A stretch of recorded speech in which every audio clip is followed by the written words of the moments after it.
Cruise news time. Well, the NCL Escape having trouble escaping its troubles.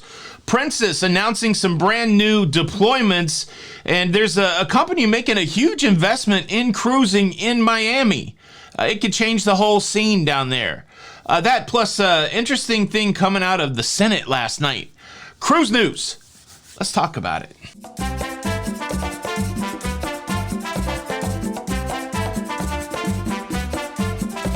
Hey, what's up, everybody? Welcome to Lido, Loca. I'm your host, Tony, here with the latest cruise news updates. Well, the big story, and we talked about it yesterday, is that the NCL Escape, she ran aground in Puerto Plata, Dominican Republic. They're still talking about why she ran aground, but the high winds and low tides, either way, that cruise ship was stuck for quite a bit. And in the middle of the night before, she was refloated and taken back to the dock for evaluation.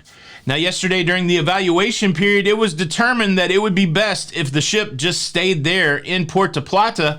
But the challenge is it's only like the second day or third day of a 7-day cruise for around 3,200 passengers. Oh, what would they do?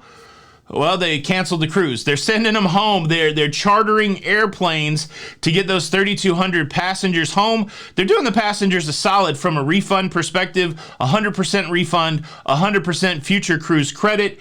And so not only this cruise, but the next cruise also canceled as they determine what damage may be done to the hull of that cruise ship and what repairs need to be done before they can put it back into service. And, super inconvenient, super bummed out, but I think people would be excited to get all their cruise money back and enough money for another cruise. But there is a group of people that may have some challenges, and those are people that are cruising without a passport. Now, we've talked about it before. I highly recommend that everybody get a passport for unlikely scenarios such as this. You can't fly home on a birth certificate. They sent a letter out to passengers saying, if you're cruising on a birth certificate, contact us right away so we can figure out how we're going to get you home. Now, there could be a process where they work through the U.S. Embassy and possibly allow those people to fly home on airplanes, or they may have to figure out a way to put them on another boat and get them back to Florida, another ship of some sort. Statistically, I think the people that are cruising without a passport are becoming less and less, but it's a weird scenario. I know when people from other countries are like, how do you travel without a passport? In the U.S., we don't travel country to country that often. We travel state to state, and you don't need a passport to travel state to state. You don't need anything. You can just cross the state lines. And so there's not a huge push to get a passport for folks in the U.S., especially if you're new cruisers, first-time cruisers.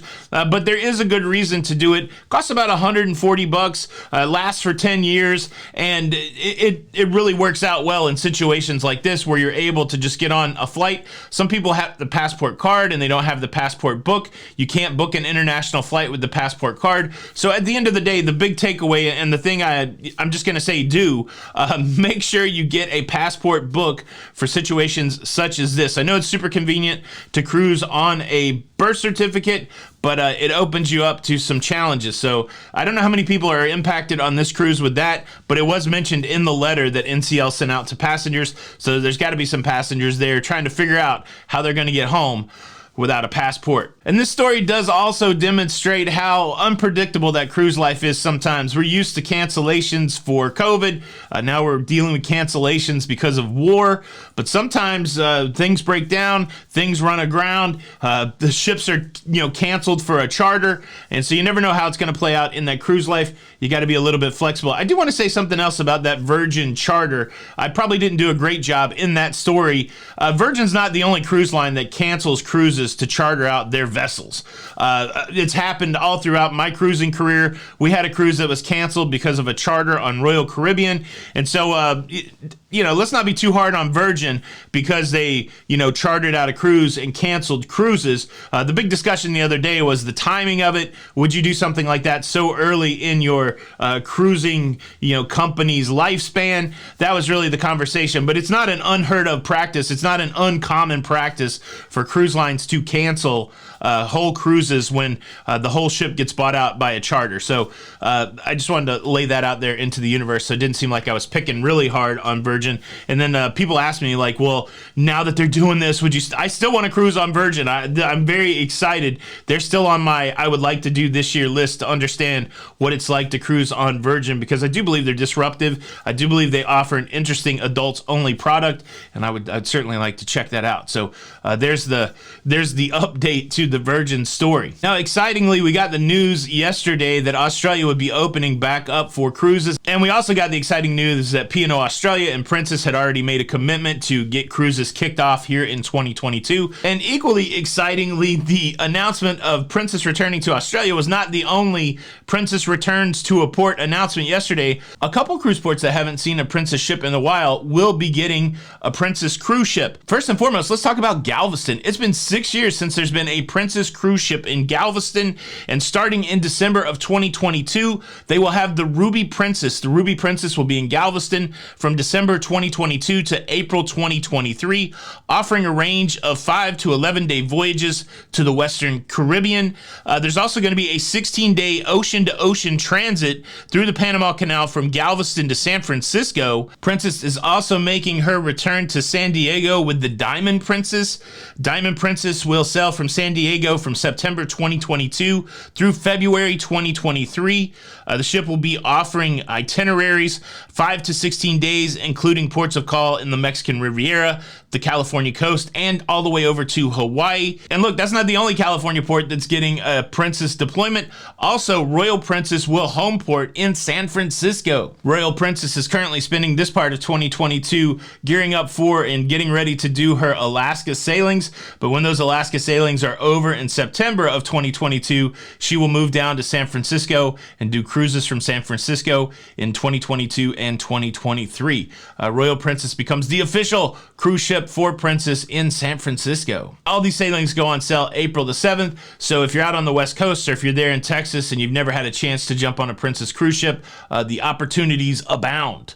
And I recommend it. Princess is a good time. Now, I do have a big story about a cruise company making a huge investment in Miami. I have to tell you what happened in the Senate last night. But before I get there, let me invite you to subscribe. If you like staying up to date with everything that's going on in cruising, please consider subscribing with the notification bell on. That way you don't miss out on any of these cruise news updates. My commitment to you is to keep you in the know. Stay subscribed with the notification bell on so you don't miss out on any of it. Thank you in advance. Okay, which cruise company making a huge investment in Miami? Well, it's MSC Cruises.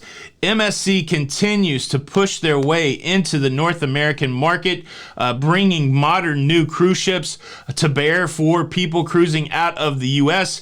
And you can tell they're continuing to tweak their product to try to make it especially good for U.S. cruisers. And they're still on that journey. I think anybody who's cruised on MSC, I think it would be fair to say that they are continuing to tweak their product to make it better for U.S. cruisers. But one thing they do really well, exceptionally well, that makes them appealing to U.S. cruisers is the price point. They are consistently one of the least expensive cruise lines of the modern cruise lines to cruise out of the U.S. And now they really want to push hard into the Miami area by building a brand new cruise terminal. It will be the largest cruise terminal, I believe, in the world. This cruise terminal is going to be off the chain, a $350 million investment. It will house 3 modern cruise ships, and it'll be able to process off and on embarkation, debarkation of up to 36,000 passengers per day. How about that? That sounds like a very busy cruise terminal. And the other cool thing about it is it's going to be equipped with the latest technology. The berths there will be able to interface with Miami's shore power. That means that the cruise ships will not have to run their engines. They'll be able to get their power from land. It should help the environmental situation down there in Miami as ships are loading and offloading. And it's a big signal that MSC is committed to the North American market. It's a big signal that MSC is committed to the North American U.S. cruiser, and it's going to be interesting to see how it plays out. I tell you what, I've been on a few MSC ships, and there's a couple more that I'd really like to try out. The Seashore being one of the newest cruise ships, and yeah, exciting times for cruising in the U.S., exciting times for cruising in Miami. All right, now let's talk about time change. Let's talk about something interesting that happened in the Senate last night, and let me start it off with a little bit of a story time. You may remember that when I was on the Wonder of the Seas, we made a stop in San Juan, Puerto Rico, and I was able to meet up with my old roommate, Brian, from back in the day. And I almost messed up. I almost didn't get to meet Brian because of a time change. We left over in Florida, which was on Eastern time, and San Juan is on Central time, which I did not know, and I would not have known, except there was some challenges with Jenny's phone. She was having trouble getting text messages, and so what we do when we go cruising is we turn off the automatic set your time feature on our phones. We just set it to Miami time, and then if anything changes, we'll manually change our phone. Well, nobody told us to change anything, and when we rolled into San Juan, we were just looking at the clock, we were going through our day, we were getting the lunch, that kind of thing, but when we realized Jenny was having this text issue, I switched her phone over from manual time to automatic time, and her clock changed. And I was like, oh my goodness, what is happening? Why is your clock different than my clock? And I'd realized, I had the epiphany moment that we had gone from Eastern time into Central time. Now, I've been telling my friend Brian that I would be meeting him at 4 o'clock, and I was just doing 4 o'clock based off my phone. Well, my clock was wrong, and I almost missed him. And so, that's not a huge cautionary tale, but it's something to be aware of. Some cruise lines will have you change the time when you go from one time zone to another, and then some cruise lines won't. So be aware of what is going on with the time, anytime the time changes, you risk being tired. Like, I'm sure everybody was tired on Monday, Tuesday of this week because we had the old spring forward, fall back action happening. We sprung forward. An hour of our lives was ripped from us by some crazy daylight savings time change. And it probably didn't just impact us, because it sounds like there were a bunch of senators that were also possibly tired after the time change, because they passed a whole law last night in a bipartisan move. Unity between the parties. Everybody came together over daylight savings time. Can you believe that? This way to rally around a cause. But anyways, the senators came together last night. They passed a bill that said we're always going to stay on daylight savings time. And if it goes all the way through the civics lesson, it has to go from the Senate to the House of Representatives. And then if they all package it together, they send it to the president. President signs off of it. It becomes a law. I'm just a bill. You know how that goes. And so the goal is by 2023, by next year, that we will no longer spring forward and fall back. Interesting stuff. I don't know how it will impact cruising, but I did think it was enough of a tie-in to say, well, what happens to you on these cruise ships? Your favorite line, do they normally change time? How do you deal with that? Do you leave your phone on manual? Do you let it automatically adjust time? Do you have a fun story about where the time change messed you up, either on land or on sea? Just a little seed for the conversation in the community today. Leave a comment below. Thank you so much for checking out the show today. I hope you enjoyed it. I enjoyed giving the show to you. How about that? I'm going to go ahead and hit the like button on you guys. You hit the like button for me, and we'll be copacetic. Now, unfortunately, the role is Daddy Tony here. Unfortunately, if you do not hit the like button, I will have to punish you, and your punishment will be this. You're going to have to go mow your neighbor's yard. She's an elderly lady.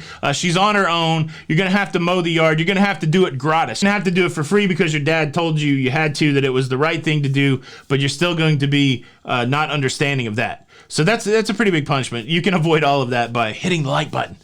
This is Tony with Lido, Loca, and until the next time, we'll see you on the Lido. Bye.